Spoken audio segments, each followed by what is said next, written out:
I've been blind since birth. As I grew up, everything was described to me in such vivid detail that I didn't even realize why it was that important to see, especially having no reference point to compare it.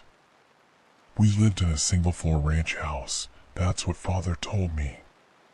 In my mind, of course, I could see, although unlike how a sighted person could. I had spatial awareness. I knew where my bedroom was, where the bathroom, living room, and kitchen were. Each wall had its own texture. I don't know if that was done on purpose, or if I could feel things others never noticed. I rarely fell over.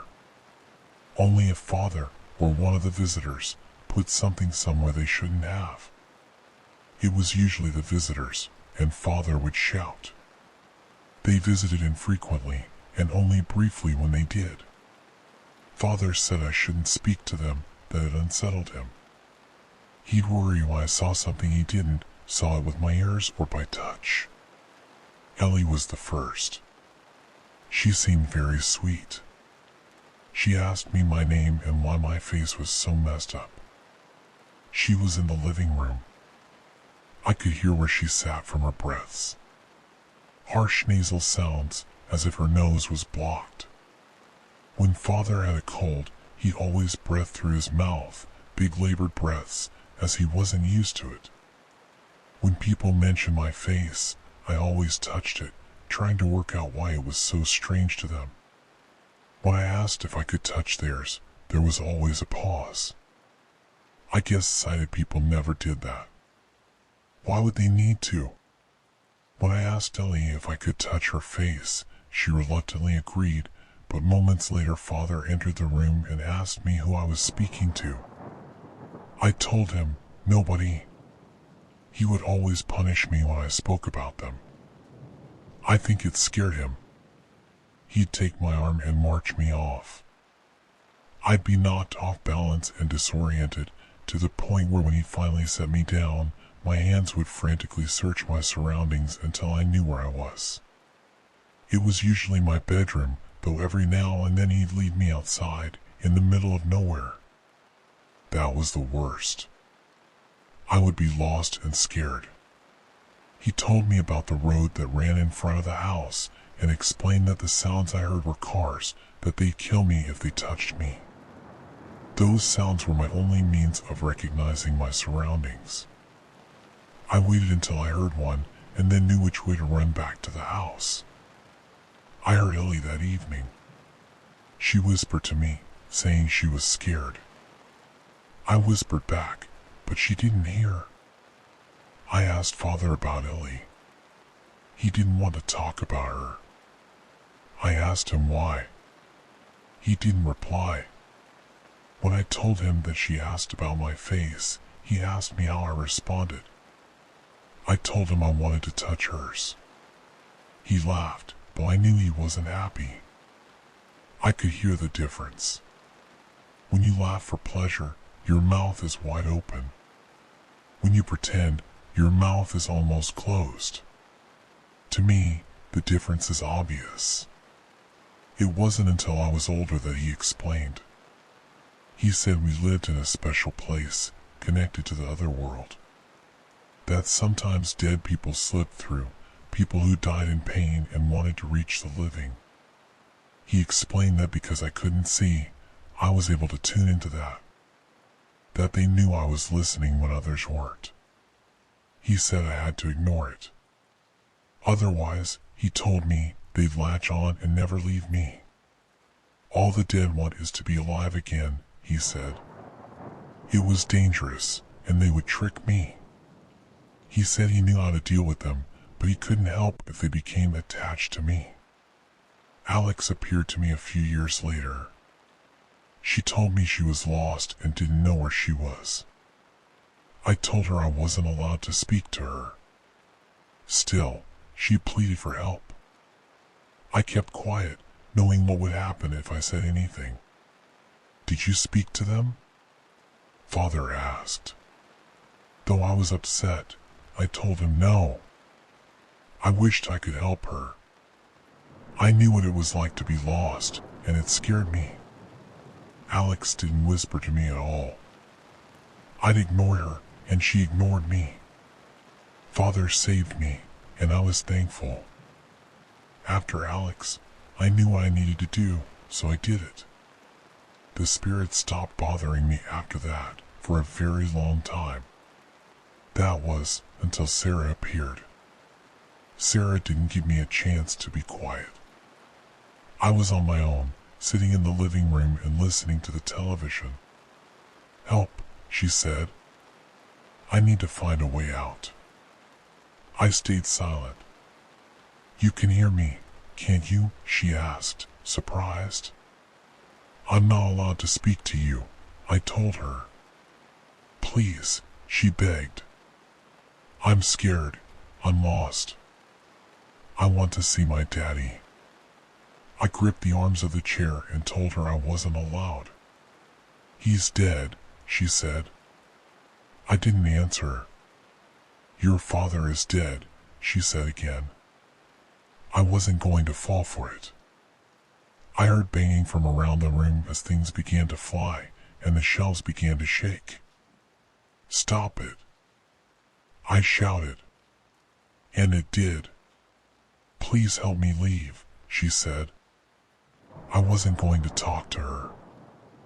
I did the only thing I thought would help. I unlocked the front door, hoping she'd run out and get lost, just like I would do. When I heard from her no more, I locked the door and sat back down. I listened intently for any signs she was still there. Except for the sounds of the TV, it was silent. I hated when my heart raced. I became all too aware of the tick-tock feeling of the rise and fall within my chest, like it was about to explode. When I heard my father's voice, I screamed. "Son," he said, "I need your help. I think I'm dying." I did what he told me to do. I didn't speak. If he did die, he'd never leave me. Instead, I raced out into the open air and shouted for help. I shouted until my voice was hoarse. I heard the sounds of cars racing along the road in front of my house. I shouted until I heard someone respond. It was a woman. "What's wrong?" they asked. I told them I think my father was dying. They asked what had happened to my face. I pleaded with them to help me, and they promised they would. I sat down on the grass and waited. Sometime later, the woman returned to me and asked if she could hold my hand. "I'm so sorry," she told me. I heard the sounds of sirens and of people rushing. I asked what was going on. The woman said she was there for me. As the noise died down, a man asked me a question. "I'm a paramedic," he said. "What happened to your face?" I told him I was fine. He asked if I was sure, and I told him I was. He asked if I minded him touching my face. I said it was okay. A moment later, I felt a pressure release from around my forehead and the air felt cold against my skin.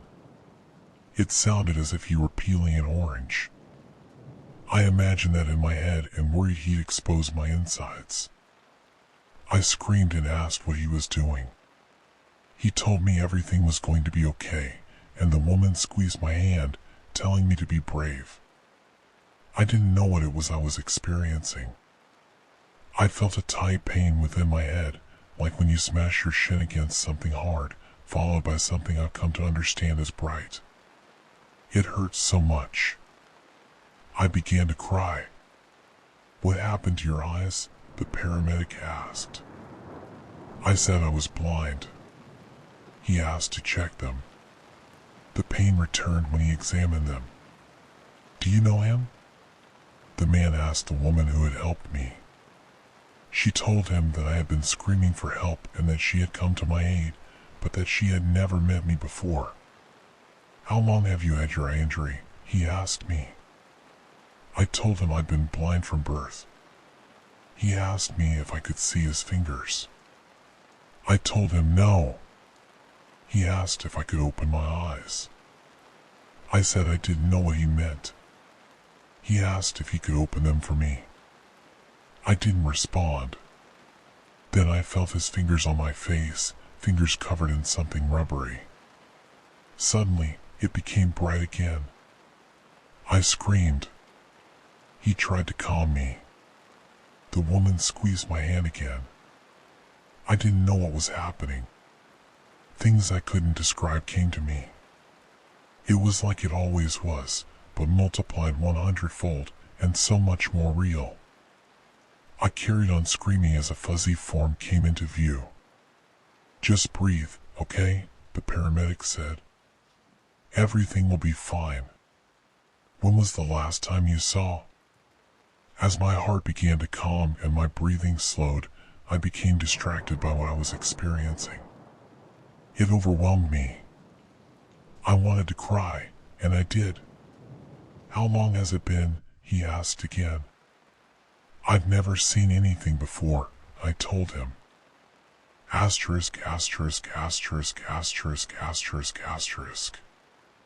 I was told to keep an eye mask on for most of the day, only taking it off at night at first, to allow my eyes time to adjust.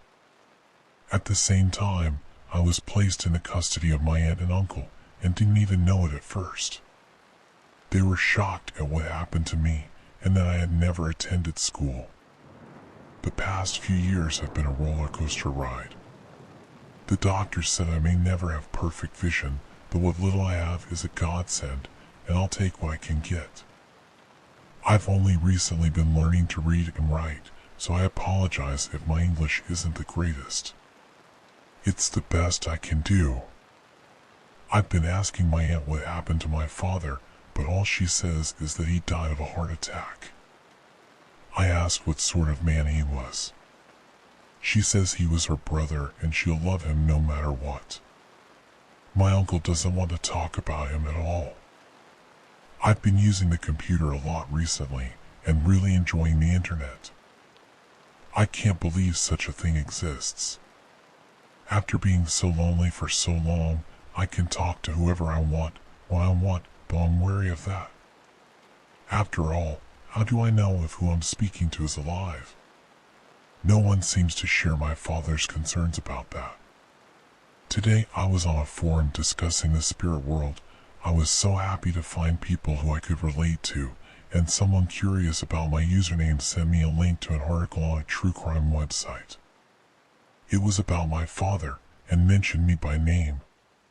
They asked me who I was, and if I was the same person. According to the article, my mother had gone missing soon after my birth. It said I'd been bound so that I couldn't see. That my father always wanted a daughter. They found 14 bodies in the basement. They said one got away, a girl by the name of Sarah Frank. She was the one to call the police. They found father's car parked around the back of the house.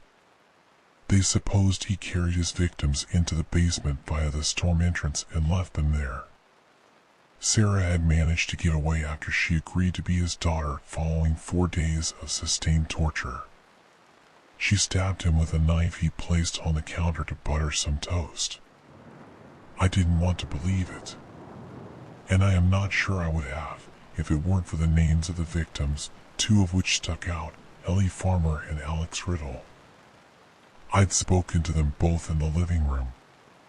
To this day, I wonder if my father had been honest with me about a single thing in his life. Throughout it all, one question remains above all others.